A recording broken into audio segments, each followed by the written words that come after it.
The Gulf oil spill is undeniably the worst environmental disaster in human history. In this video, we will identify the key factors which led to this disaster, reveal some of the key history behind oil, and talk about the real problems we face as a civilization addicted to oil. This video will outline the basis for the suppression of alternative energy technologies, as well as expose the inner workings of the corrupt infrastructure that we must overcome in order to kick our oil habits and restore peace and freedom. Oil has a long and checkered history of greed, corruption, and empire, from the early days of John D. Rockefeller and Standard Oil Company to being the decisive factor in the outcome of World War II, to the invasion and occupation of Iraq, as well as Third World exploitation. It is now public knowledge that CIA Director George Tenet falsified the case for WMDs, and that the real reason for the invasion of Iraq was for oil. This is duly confirmed by the invasion strategy and the construction of permanent U.S. military bases positioned directly on the oil fields. But it's not really that simple. You see, in late 2000, Saddam Hussein threatened to switch to the euro for trading oil, and was pushing to convert Iraq's $10 billion reserve fund at the UN to euros. This information about Iraq's oil currency has been censored by the U.S. media for the interest of the White House, Federal Reserve, and most importantly, the international bankers. Here's why. A country cannot produce an economy without energy. If countries are forced to trade in their money for US dollars in order to buy energy, the value of the US dollar is increased, proportional to the price of oil. So by then increasing the price of oil, you increase the amount each person has to now exchange for the same gallon of energy through the petrodollar, and the transaction balances out the deficit in the currency. This gives the currency its intrinsic value. Money is just paper otherwise. Meanwhile, the central and international bankers, who without this artificial bubble are in all reality bankrupt, can keep their currency from crashing. Now combine this with the fact that Iran and North Korea, the two other axes of evil, were also planning to switch off the US dollar to the euro. The picture starts to become clearer.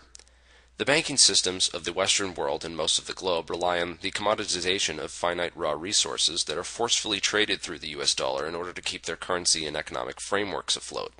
Dishonest and corrupt banking practices around the world create an unnatural dependency on oil and other forms of energy. This is why economic hitmen like John Perkins say that their first job was to construct a power plant and loan third world countries the money at interest to pay for it, thereby enslaving them through debt and dependence on the energy and its infrastructure.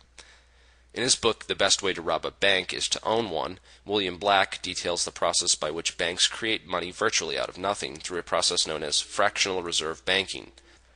Earlier in Europe, banks would hold people's gold deposits and issue them paper banknotes to represent their gold being held in the vault. The banks realized that people only touched a small fraction of the gold in the reserve and began lending out double the amount of banknotes than they had gold in the vault.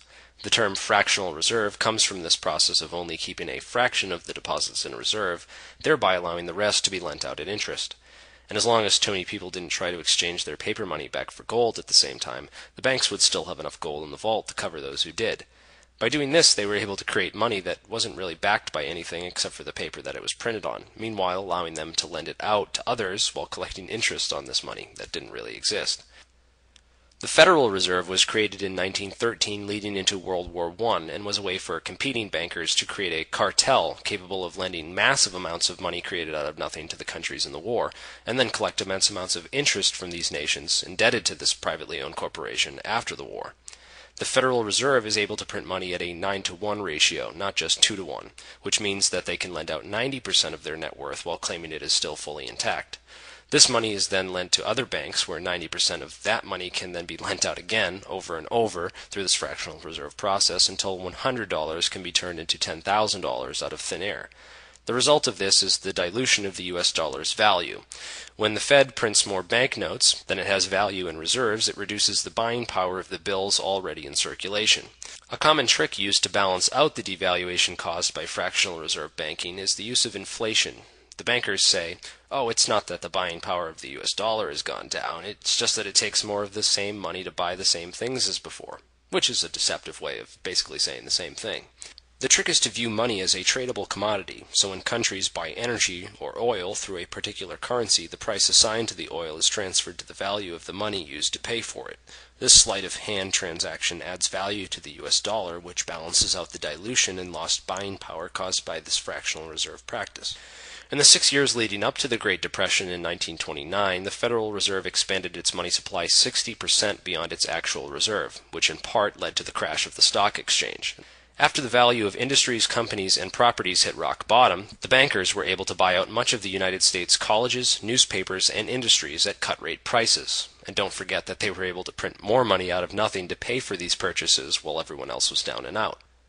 Similar corrupt practices have been used in the past, even leading up to the creation of antitrust laws. Oil tycoon John D. Rockefeller of Standard Oil spent several years shipping his oil at half price while undercutting his own cost. As a result, he was able to put all of his competitors out of business.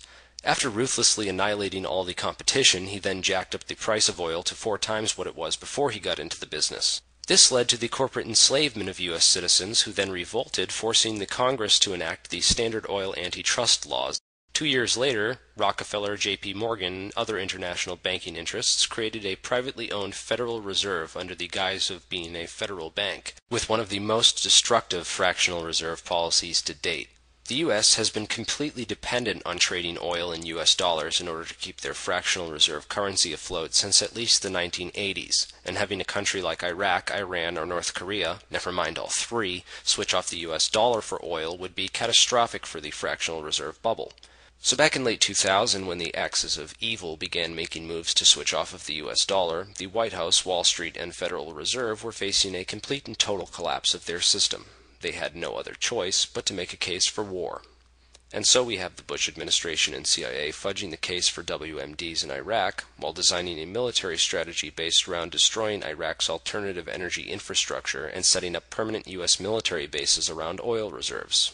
More importantly than simply gaining control of the oil, however, was the act of preventing them from switching their oil currency to the euro, as well as keeping them locked into the system of oil by taking out their alternative energy. In the same vein, when the U.S. threatened Iran, they focused on destroying their nuclear silos with airstrikes to take out their alternative energy rather than attacking or invading the actual country. Again, pushing countries who route oil exchange through the U.S. dollar to keep their production and export focused on oil and not alternative energies. There's also the issue of Afghanistan, which has had a 1,000% increase in opium production since the U.S. invasion, since the bankers also rely on the billion-dollar-a-year drug industry. Drug money gets laundered through the banks, who use it to balance out the money supply further. It's also important to point out that the bankers who are benefiting and protecting this corrupt infrastructure were initially international bankers, prior to creating the Federal Reserve, which was done partly to become the creditors of the globalizing empire that is the United States of America.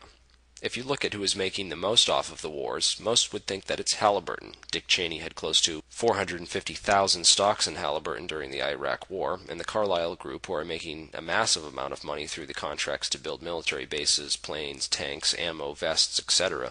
Halliburton also does a lot of the corporate development in the countries around the world after wars and disasters such as Indonesia and Katrina, as well as building a prison industry in the land of the free. The trillions of dollars funding the production of these products that are lining Cheney and Bush's pockets generally comes from the U.S. tax dollars, as well as the bonds created out of nothing from the Federal Reserve that lowers the buying power of the U.S. dollar. However, the biggest profiteers are the creditors of the U.S. debt, who are the international bankers. They get the whole spending net worth of a country back at 100% plus interest. The sum of this net worth consists of all the Carlyle, Halliburton, federal, and state spending of the country, and more. The banking empire remains in the background, while cronies like Bush and Cheney are able to make large sums of money while appearing to be the top of the corruption. There is nothing more important to geopolitical expansion as effective expendability. Potential fall guys who take the limelight. They're the ones who take the public risk to make money off of geopolitical and military policy, but are expendable and replaceable under the greater international owning class. This international owning class can invest anywhere in the world and seems to drift further and further away from national identity or accountability. During the Bush administration, Dick Cheney deregulated oil drilling policy, which resulted in BP not being required to follow safety standards, but only while inside the U.S. The entire BP oil spill disaster, which is set to kill all the sea life in the North Atlantic in the next 50 years, could have been prevented by the purchase of a simple safety device known as an acoustic switch. On the heels of record profits for BP, the cost of the switch amounted to 0.1%. Compare that with the cost of the cleanup of this disaster. In order to survive as a species, prevent wars for oil, and corrupt economic systems dependent on the continuation of these practices, Humanity can no longer tolerate the multilateral damage caused by the oil industry's stranglehold on raw energy. The time is now, and most of the technology is already here. It is up to us, as a human race, to work towards the development of alternative energies, clean energies, renewable energies.